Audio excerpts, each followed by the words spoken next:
Why do some people seem to level up constantly while others stay stuck in the same loop for years? It's not discipline. It's not talent. It's something way simpler and way harder. Most people avoid it at all costs, but once you understand how it works, you'll start seeing it everywhere. The next few minutes, I'm going to show you why the tiniest uncomfortable choices are secretly the most powerful ones you'll ever make, and why avoiding them is quietly keeping you from the life you say you want. One comfort is a trap. There's a reason you feel stuck, because you've built your life around avoiding discomfort. And yet the man who avoids discomfort also avoids growth. You weren't born for a life of ease. You were born to expand. Every great life begins with an act of discomfort. You must force yourself to leave the cozy routines, the known habits, the soft lies that tell you it's okay to stay the same. Discomfort is your compass. It points toward transformation. You have goals, you have dreams, but they exist outside your current comfort zone. You will never touch them unless you step out. This means taking risks, facing fears, doing the thing that terrifies you, because that's where the reward is. You were not designed to sit and watch others rise. You are made of the same material as every great leader, every historical giant, every titan of achievement, but you must choose discomfort. Choose the early morning. Choose the hard conversation. Choose the new skill. Growth is not found where you are. It's found where you resist going. And that's exactly where you must go. The Bible reminds us in Amos 6:1, "Woe to those who are at ease in Zion. Comfort may feel good in the moment, but it lulls you away from your calling." Theodore Roosevelt, the 26th President of the United States, built a life of rugged challenge. Frail as a boy, he forced himself to embrace physical discomfort, boxing, hiking, and riding. To build both body and spirit, his discomfort became the seed of greatness. Let yours do the same. 2. Pain is the gateway to power. If you avoid pain, you also avoid power. That's the secret nobody wants to hear. Pain is not your enemy. It is your instructor, your sculptor, your divine blacksmith. Each time life strikes you, you are being shaped, molded, tempered, and yet we've been conditioned to shrink from the very fire that forges us. We were taught to dodge discomfort, to numb the sting, to mask the wound. But I ask you, what if the pain you dread is the very tool that builds your destiny? Think of the body of a warrior. The strength of the muscle does not come from ease. It comes from tension, from tearing, from fatigue. When a muscle is placed under strain, it breaks slightly, but not to weaken. It breaks to rebuild stronger. That is not destruction. It is divine design. And life is no different. The failures that shake you, the rejection that bruises your ego, the loneliness that echoes in your soul, these are not obstacles. They are initiation. Pain is the proving ground, the battlefield where the weak retreat and the strong emerge. The world's greatest achievers did not run from discomfort, they ran toward it. They did not avoid resistance, they trained under it. Thomas Edison faced 1,000 failures before perfecting the light bulb. Helen Keller, born both blind and deaf, endured the suffocating silence and darkness to become a beacon of human potential. Abraham Lincoln suffered loss after loss, heartbreak after heartbreak, and still rose to lead a fractured nation, not in spite of pain, but through it. Romans 5:3-4 whispers this eternal truth to us. We glory in tribulations also, knowing that tribulation worketh patience, and patience experience, and experience hope. Your pain is not a punishment, it is a process.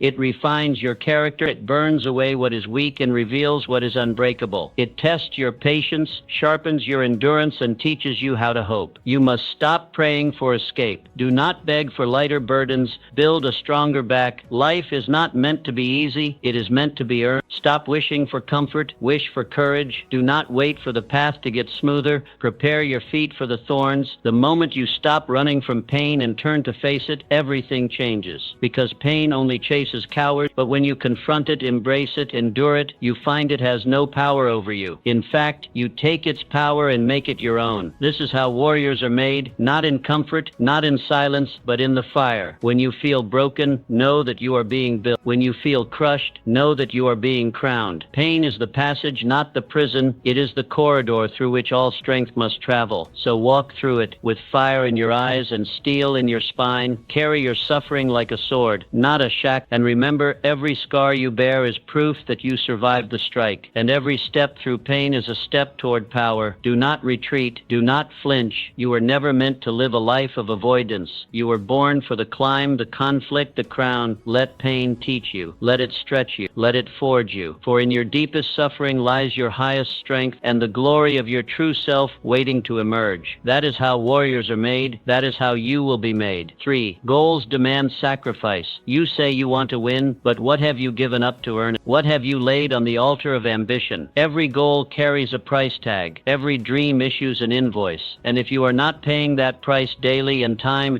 in effort, in comfort, then the truth is you do not want it badly enough. People love to fantasize about success, but few are willing to fund that fantasy with sacrifice, because dreams are not handed, they are traded for. Traded for hours of discipline, traded for nights of solitude, traded for moments of leisure you'll never get. The man who achieves much has surrendered more. That is the unseen law of greatness. You cannot feast on distractions and expect to be fed by destiny. You cannot party like everyone, sleep like everyone, and still expect to rise like no one. Success does not emerge from convenience. It demands your full attention, your undivided commitment, your relentless endurance. You must choose, do you want to be entertained or do you want to be exceptional? Because you cannot have both. This path is not paved with applause. It is marked by absence, absent from parties, from comfort, from the crowd. You will rise in early mornings and labor in quiet rooms. You will be misunderstood, ridiculed, forgotten, and still you must stay the course, because you are not living for approval. You are living for results. You are building something sacred, something that only sacrifice can buy. Luke 14:28 asks, "For which of you intending to build a tower does not sit down first and count the cost?" Greatness is not an accident. It is an exchange. A life of meaning is built brick by brick, each brick paid for in energy, discipline, and delayed gratification. Sacrifice is not a loss. Booker T. Washington, born into the chains of slavery, he refused to be a prisoner of circumstance. He traded his comfort for education. He walked miles just to attend a schoolhouse. He scrubbed classrooms just for a seat in them. He was mocked, ignored, pushed aside, but he counted the cost and paid it in full. And with each sacrifice, he was building a tower of influence, of purpose, of legacy. He did not ask for ease. He asked for the opportunity to earn. That is the mindset of a winner. So I ask you now, what are you willing to give up? What comfort are you willing to burn? What convenience are you willing to bury? The answer to that question does not just shape your future, it defines it. No dream is too big, but every dream is too expensive for the undisciplined. If you're not trading for it, you're not trying for it. If you're not sacrificing for it, you're not serious about it. Begin today. Start trading. Start sacrificing. Start rising. Let others waste time. You must invest it. Let others chase pleasure. You must pursue purpose. Let others sleep. You must build. Let them laugh now if they must. Your results will speak later. You were not born to blend in. You were born to break through, and every breakthrough is paid for in advance by the one who dares to give up what others cling to. So let go. Give it up. Pay the price. That is how towers are built. That is how legacies are born. That is how you win. 4. Fear is an illusion. Fear is not real. It is a projection, a shadow cast by the unknown. It is not a presence, it is an illusion, a phantom of what might go wrong, not what is wrong. And yet this illusion holds more people hostage than failure ever will. Fear has aborted more dreams than poverty. It has destroyed more potential than rejection. It has crushed more destinies than criticism. Why? Because people believe the lie. They believe that fear is a wall, when in truth it is a doorway. Fear shows up right before your breakthrough. It is not a warning to turn back. It is a signal to press forward, because every victory, every promotion, every breakthrough you will ever experience will be preceded by a confrontation with fear. The fear of not being good enough, the fear of being laughed at, the fear of failing publicly. But these fears are not evidence of weakness. They are proof that you are on the threshold of something significant, something that matters, something worth fighting for. So what must you do when fear arrives? You show up louder, louder in your belief. louder in your movement, louder in your action. You move anyway. You do not negotiate with fear. You do not wait for it to vanish, because it won't. Fear is a loyal companion to those who dream big, so let it ride in the back seat, but never hand it the wheel. March with it beside you if you must, but do not ever bow to it. You are not given a spirit of fear. That is not your inheritance. 2 Timothy 1:7 declares with divine certainty, "For God hath not given us the spirit of fear, but of power and of love and of a sound mind." Fear is not your portion, power is. Courage is, clarity is. God has already equipped you with everything you need to face the darkness and win. All you must do is trust the power He placed in you. Fear is the enemy of destiny. It doesn't come to wound you, it comes to rob you of progress, rob you of peace, rob you of purpose. If you bow to fear, you lose everything. But if you rise in the face of it, if you defy it, you gain everything. Because courage isn't the absence of fear, courage is movement in the face of it. It is defiance with your feet, rebellion with your actions, resistance with your persistence. Helen Keller was both blind and deaf, two of the most isolating realities any human could endure. Fear would have been natural, acceptable even, but she chose boldness. She chose knowledge. She chose the hard, narrow path of growth. Through faith and determination, she became a world voice for the disabled, a symbol of unbreakable will. She proved once and for all that fear may knock on your door, but it does not have to own the house. Your fear is a compass, not a cage. Let it point you toward the very thing you must conquer. Let it show you where your courage is most required. Do not fight fear with logic. Fight it with faith.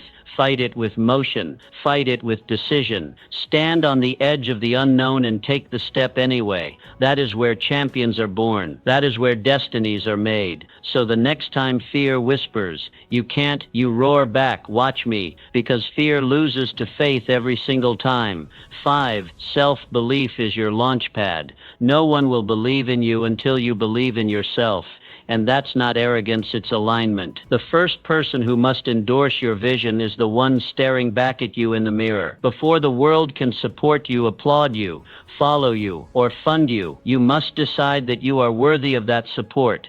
You must align your thoughts, your speech, your actions with the future you claim to desire, because belief is the first builder of all success. Proverbs 12:1 speaks with striking clarity, "Whoever loves discipline loves knowledge, but he who hates reproof is stupid." The Bible doesn't soften the truth, it strikes with it. Discipline is not only wisdom, it is the gateway to wisdom. A lack of it leads not just to failure, but to stagnation. When you learn to love structure, to embrace correction, to find purpose in repetition, you walk into strength. True discipline is not a punishment for failure. It is the preventative medicine that keeps you strong enough to keep rising. George Washington Carver, born into slavery, raised in hardship, but never once did he let his past define his ceiling. He rose not because of miracles, but because of methods. He maintained rigorous personal routines, woke early, studied scripture, honored his work. Day after day, he chose structure over sloth, purpose over pleasure. Through this, he became a world-renowned agricultural scientist. His disciplined life became the soil from which invention, education, and elevation grew. His life was not altered by a moment of brilliance. It was built by the discipline of daily effort. What you need is discipline. You need the commitment to show up, the courage to keep building, the mindset to trust the slow grind of excellence. Discipline doesn't shout, it sustains. It doesn't dazzle, it delivers. And it is this steady, focused fire that builds empires, restores families, writes legacies. Let others chase excitement. Let them live for the weekend. You are here to build a life, and discipline is the tool that makes it possible. Envy is a distraction. Envy is subtle, dangerous, and corrosive. It doesn't shout, it whispers. It doesn't challenge your strength, it drains it. It creeps in silently and convinces you that someone else's success somehow diminishes your worth, that if they're winning, you must be losing, that their spotlight means your shadow. But the truth is, envy is never about them. It's always about you. about the distance between where you are and where you think you should be. It's a symptom of disconnection from your purpose, your path, your power. You must train your mind to celebrate what you once resented. When you see someone rise, rejoice. When someone wins, learn. Let success sharpen your vision, not sour your spirit. Your breakthrough begins when you stop comparing and start preparing. When you no longer compete, but complete your assignment. Galatians 6:4 gives us divine clarity. Each one should test their own actions. Then they can take pride in themselves alone without comparing themselves to someone else. God never asked you to outshine anyone, only to fulfill the work He placed in your hands. Comparison kills contentment, but focus breeds fruitfulness. The moment you fix your eyes on your lane, your power returns. You are not here to mimic, you are here to manifest. Henry Ford didn't waste his energy envying Thomas Edison or Nikola Tesla or the dozens of inventors grabbing headlines. He focused, he simplified. While others obsessed over innovation, he mastered process. His genius wasn't in inventing new ideas, it was in streamlining existing ones. And through that focus, he revolutionized the automobile industry.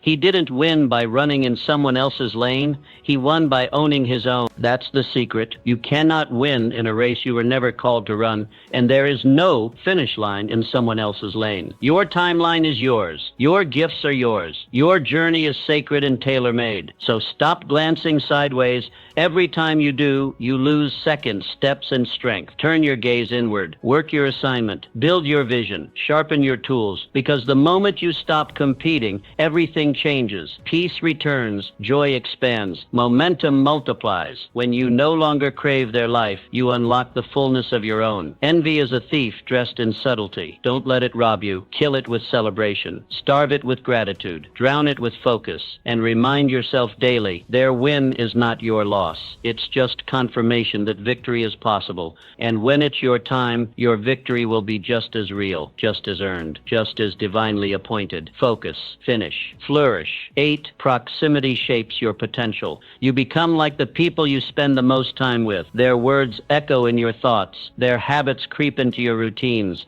Their standards shape your expectations. This is not opinion. It is law. Proximity is power. But like all power, it comes with a choice. It can either empower you or it can enslave you. If you surround yourself with small thinkers, your dreams will shrink to fit their limitations. If you walk with the defeated, you will speak their language of excuses. But if you walk with the bold, your courage will ignite. If you sit among the disciplined, your own consistency will sharpen. You do not rise in isolation, and you do not fall alone. Your circle is a mirror reflecting either your potential or your patterns.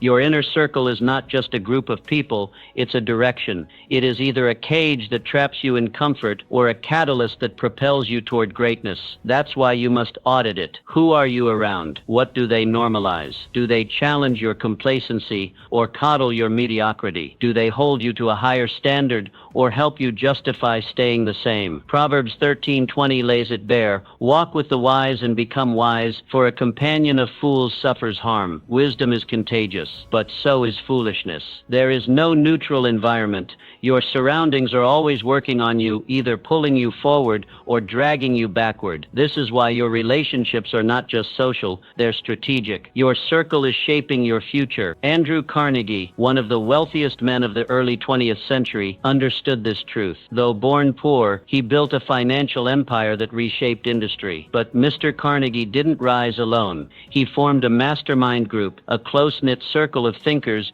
builders, and visionaries. Men who challenged his ideas, sharpened his plans, and expanded his horizon. He credited much of his fortune to the collective mind of that circle. His wealth was a byproduct of proximity, not just to people, but to purpose. So look around. Who are you sharing space with? Who are you giving access to your mind, your time, your energy? Are they fueling your faith or feeding your fear? Are they sharpening your edge or dulling your ambition? Your environment is either incubating your greatness or suffocating it. If you want to grow, get around growers. If you want to rise, sit with risers. If you want to lead, walk with leaders. Iron sharpens iron, not wood, not water, not comfort. So find the iron in your life.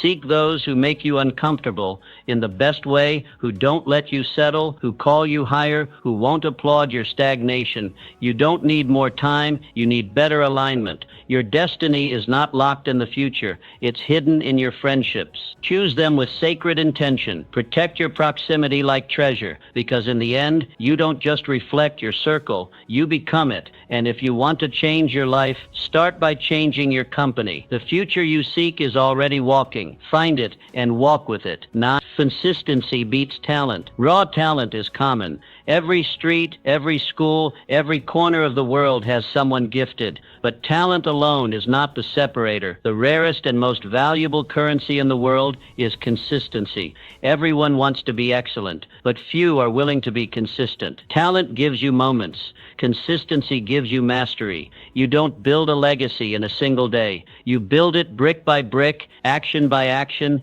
day after day. It's not what you do once in a while that defines you. It's what you do daily. The repetition, the routine, the rituals that no one applauds but everyone eventually notices. Excellence is not the product of random bursts. It is the outcome of sustained effort. The grind is unglamorous. The work is often unnoticed. The results may be delayed, but over time, consistency compounds. One page writ, one call made, one rep finished, one truth spoken. These small efforts repeated endlessly become the foundation of greatness. 1 Corinthians 15:58 says, "Be steadfast, unmovable, always abounding in the work of the Lord, knowing that your labor is not in vain." That verse is not just spiritual encouragement, it is life instruction. Your labor done faithfully is never wasted, even if no one sees it, even if it bears no immediate fruit. Every consistent act is a seed, and in time it must yield. Wilbur and Orville Wright, they weren't the most brilliant scientists. They weren't backed by unlimited resources. They weren't favored by perfect conditions, but they showed up again and again. Repeated crashes, tireless revisions, endless trial and errors. While others waited for better technology, for more certainty, the Wright brothers kept testing, kept building, kept failing forward.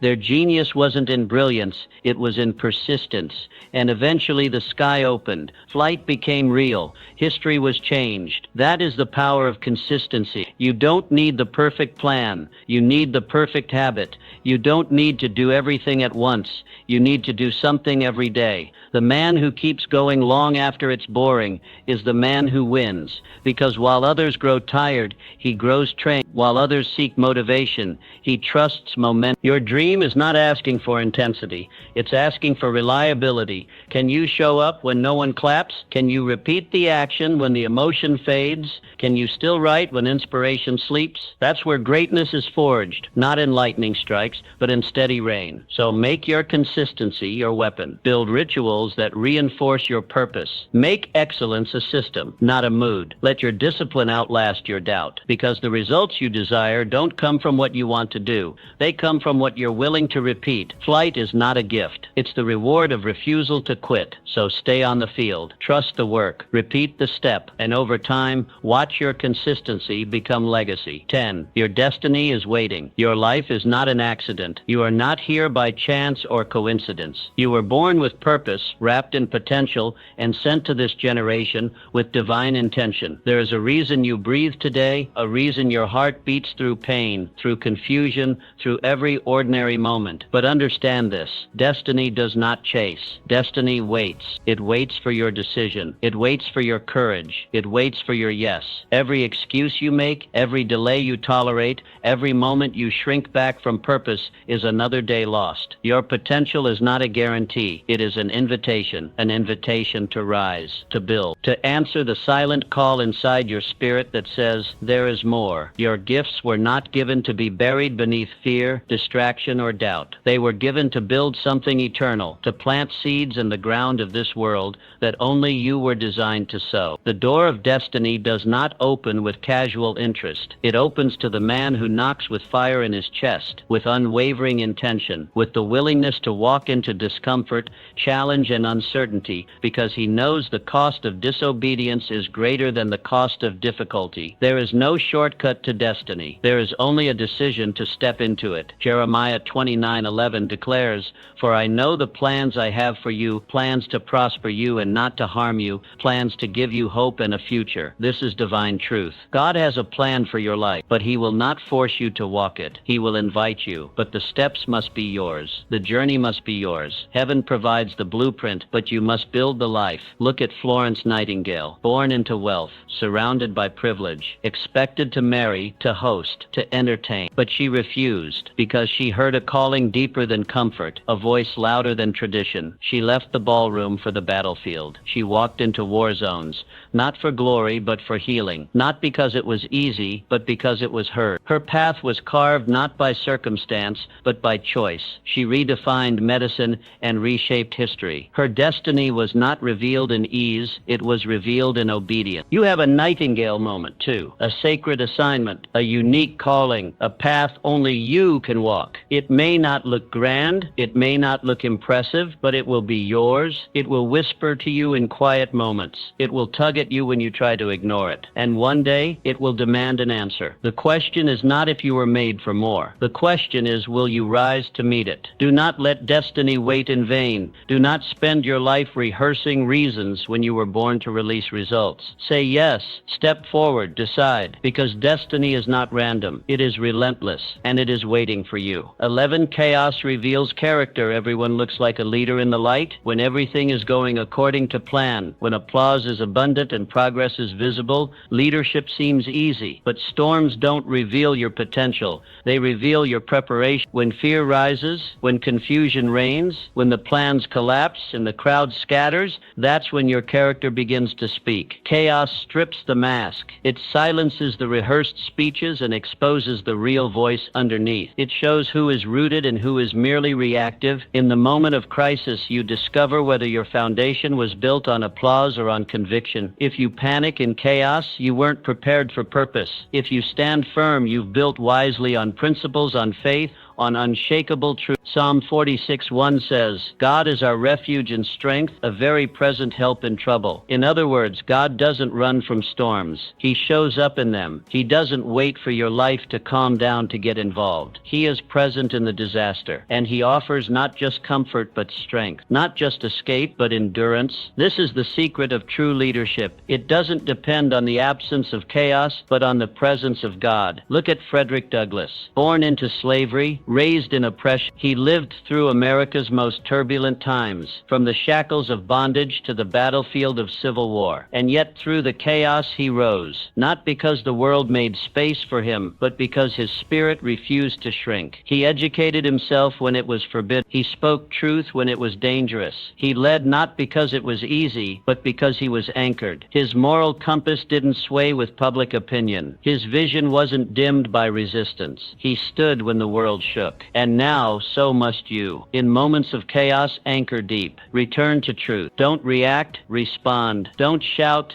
stand. Speak peace. Act wisely. And let your presence become a refuge for others. Because storms don't last forever. But the way you lead through them will echo long after the skies clear. Leadership is not about avoiding the fire. It's about stepping into it with clarity in your eyes and conviction in your voice. It's about choosing courage when fear is easier. It's about staying rooted when everything around you is shifting. The storm is not the enemy, it is the foe. The place where resilience is molded, where wisdom is tested, and where true leaders are born. So do not run from the storm. Step into it. Let it refine your voice, your values, your vision. Trust that you are not alone in the chaos, you are strengthened in it. Lean into the God who is present. Let Him be your anchor, your courage, your guide. Because in the end, people will not remember how you led in the light. They will remember how you stood in the storm. 12. Silence builds strategy. In a world addicted to noise, silence is your secret weapon. While others rush to speak,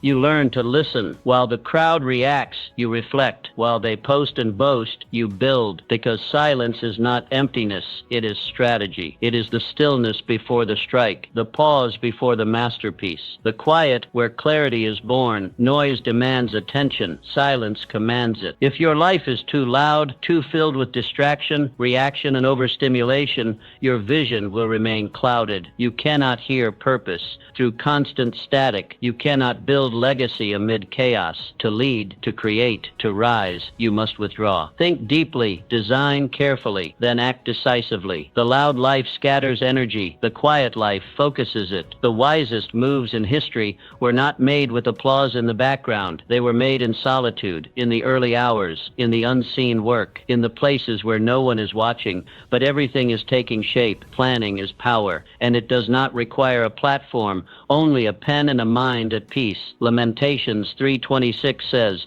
"It is good that a man should both hope and quietly wait for the salvation of the Lord." Quietness is not weakness. It is strength under control. It is the calm within the storm, the stillness within the decision. In silence, you hear what the noise drowns out: divine direction, spiritual guidance, clear strategy. And it is often in this quiet posture that your greatest strength is formed. Nikola Tesla, one of the greatest inventors the world has ever known, worked not in crowds, but in solitude. He was obsessed, focused, silent. He retreated from the noise of society to create the future. From his silence came revolutions, electricity, radio waves, wireless communication. Not because he was loud, but because he was aligned. Silence gave him space to explore what noise would have suffocated. Don't confuse motion with progress, and don't mistake volume for value. Some of the most frantic people are achieving the least, and some of the quietest are shaping the world. Your power is not in how loudly you move, but in how deliberately you act. The greatest empires weren't built in chaos. They were built in planning, in strategy, in moments of quiet execution that no one clapped for until the results spoke louder than any speech. So embrace silence, use it, protect it. In a culture obsessed with broadcasting every move,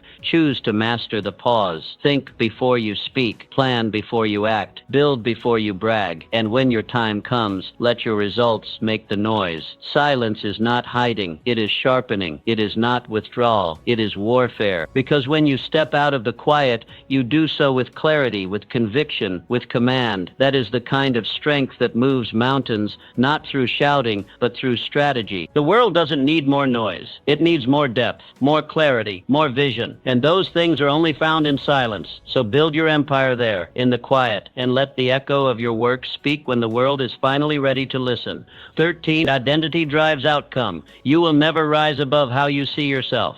No matter how much talent you carry or how many opportunities come your way, your life will only expand to the size of your self-image. Your identity is the thermostat of your destiny. Set it low, and everything around you adjusts to that level. But raise it, raise how you see yourself. Speak about yourself, believe about yourself, and your life must rise to meet it. This is not about faking it. It's about becoming it. There is a difference. You are not pretending to be something you are not. You are speaking into existence the person you are capable of becoming. Identity is not given to you by the world. It is not assigned by your past. Identity is chosen before it is proven. You must declare who you are before your life confirms it. You must walk like it, talk like it, act like it, even when no evidence exists yet. Proverbs 23:7 says, "As a man thinketh in his heart, so is he." Your thoughts don't just inform your feelings, they construct your future. Who you believe you are determines what you attempt, how you respond, and what you attract. If you see yourself as unworthy, you will sabotage success. If you see yourself as destined,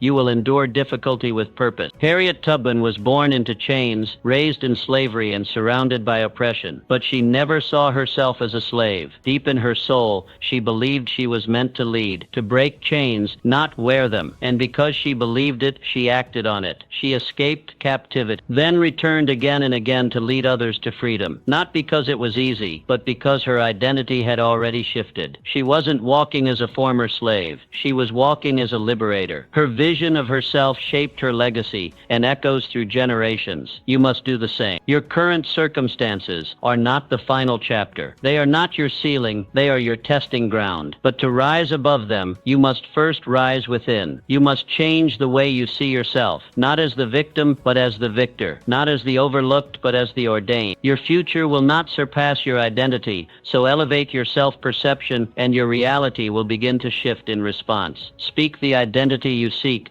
until it becomes your second nature. Say it aloud. Write it down. Repeat it until doubt disappears. You are not weak. You are becoming strong. You are not lost. You are being guided. You are not too late. You are right on time for your purpose. Destiny is drawn to those who walk in alignment with who they are called to be. So start walking. Start declaring. Start believing. Raise the thermostat, and your environment will follow. Because once you own your identity, you unlock your destiny, and everything begins to change from there. 14. Purpose kills procrastination. Purpose is the antidote to delay. When your actions are aligned with your inner calling, excuses vanish. You no longer need to be convinced to move. You don't need motivation when you've found conviction. Purpose becomes the fire beneath your feet and the light ahead of your path. It gives you the reason and the resolve to stop stalling and start building. Because when you know why you're doing something, you stop asking how long it will take and start declaring how far you'll go. Purpose clarifies. It reveals what matters and what doesn't. It helps you filter distractions, say no to what doesn't serve the mission, and yes to what fuels your destiny. Purpose is not about passion. Passion comes and goes, but purpose stays. It's deeper than a feeling. It's a calling. It's the inner compass that points toward the assignment heaven has entrusted to you. And when you tap into that calling, energy flows. Resistance fades, not because life gets easier, but because your focus gets sharper. Procrastination isn't a symptom of laziness. It's a signal. It tells you something is off. You're not aligned. You're not clear. You're moving out of duty, not out of destiny. But when you realign, when your soul catches up to your schedule, momentum builds. You don't have to drag yourself out of bed. Your vision pulls you. The weight lifts, the fog clears, and every step becomes sacred. Not easy, but essential. Romans 8:28 reminds us that purpose is divinely supported. All things work together for good to them that love God, to them who are the called according to his purpose.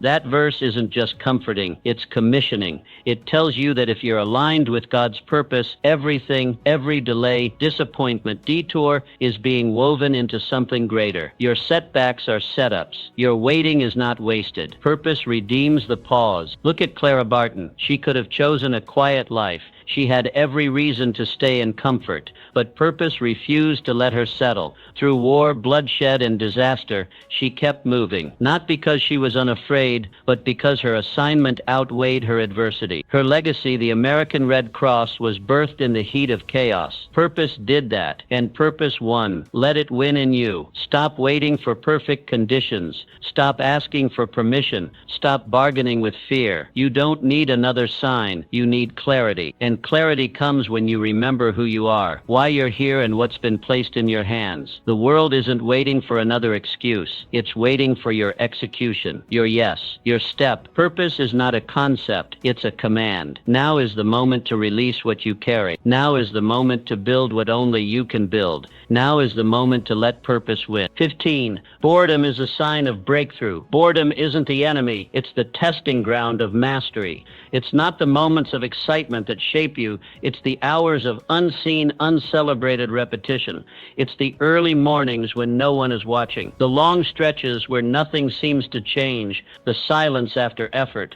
That's where legends are forged. Most people misread boredom as a sign to quit, but in truth, it's a sign you're close. The ones who rise above the rest are the ones who refuse to flinch in the face of monotony. When the thrill fades, when progress stalls, when repetition numbs, what you do next defines your future. These aren't the moments to search for a new path. They're the moments to deepen your commitment, to keep showing up, to keep moving forward one dull step at a time. Because every time you endure boredom, you build grit, and grit builds greatness. The journey to mastery is paved with mundane days, days that look the same, days that test your patience more than your potential. But these are the proving grounds. These are the hidden stages where skills are sharpened, foundations are strengthened, and character is carved. No one sees the work in the shadows, but they will see the results in the spotlight. Galatians 6:9 reminds us, "Let us not grow weary in doing good, for at the proper time we will reap a harvest if we do not give up."